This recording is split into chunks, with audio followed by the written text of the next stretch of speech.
Hi everyone, it's Dr. Kurtz writing under oath. How are you?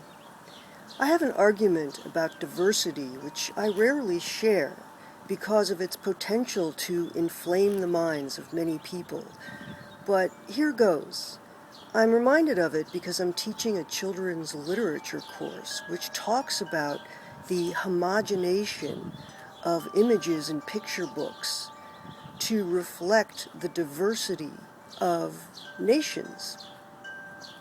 One of the discussions we had in my class is why are animals used so often to take the place of people or children as characters?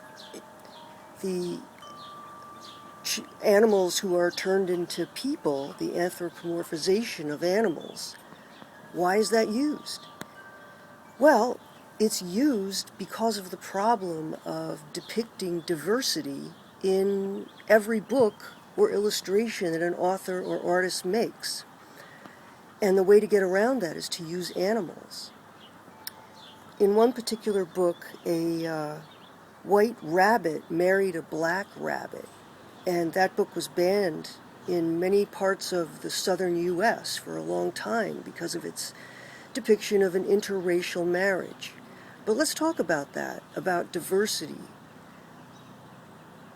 America is a unique country in terms of celebrating diversity because we welcome immigration. We're the only country that says, the home of the brave, bring us your weary and downtrodden, and America will take care of them. And the history of our country shows that we have. Even now, to the point of granting amnesty to the millions of undocumented illegal aliens in our country. But this is a subject that draws conflict. In the case of discrimination, if we even talk about the subject of diversity in what is considered a negative way, we expose ourselves to hostility.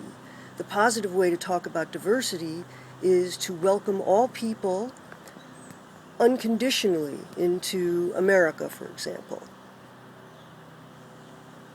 But think about this. Think about the scientific, biological reality of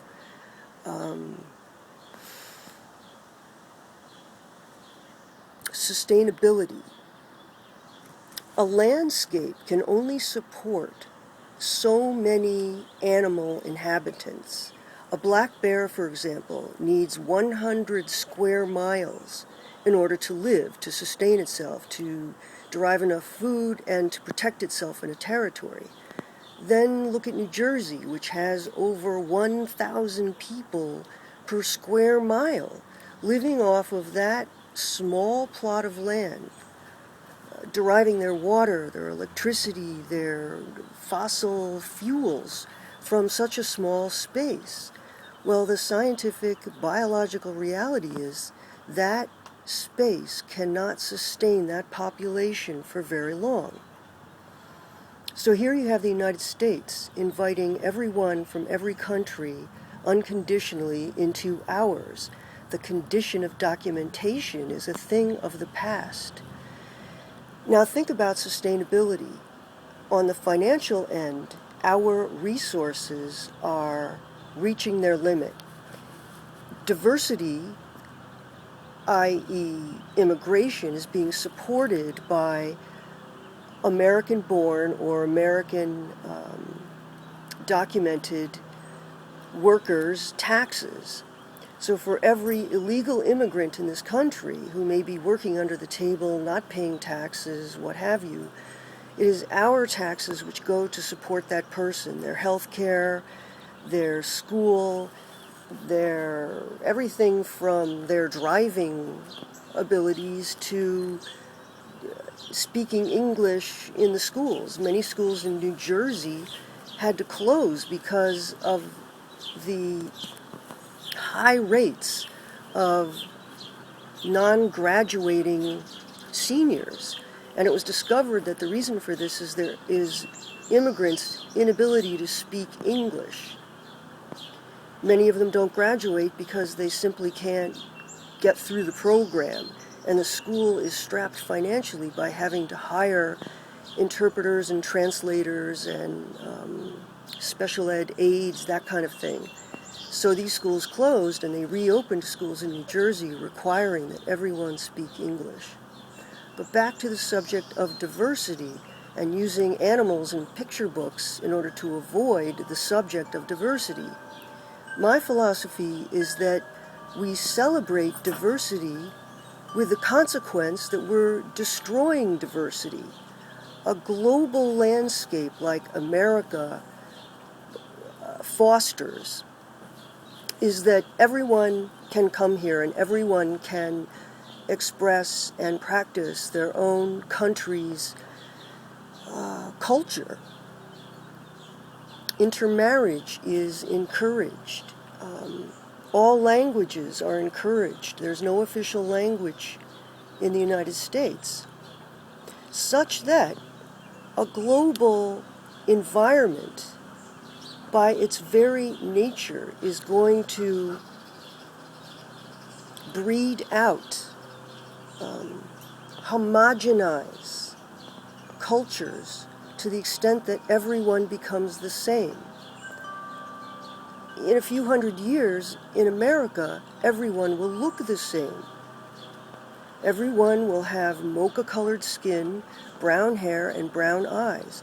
That is the result of homogenation when people from all over the world get together. Now, this is not to say that in my philosophy I'm a racist or a bigot or that I discriminate against anyone. The contrary, actually, is that I believe so strongly in diversity that we should do everything possible to sustain it.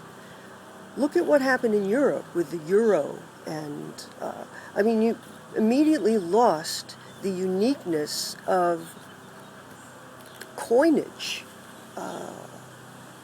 money throughout the countries.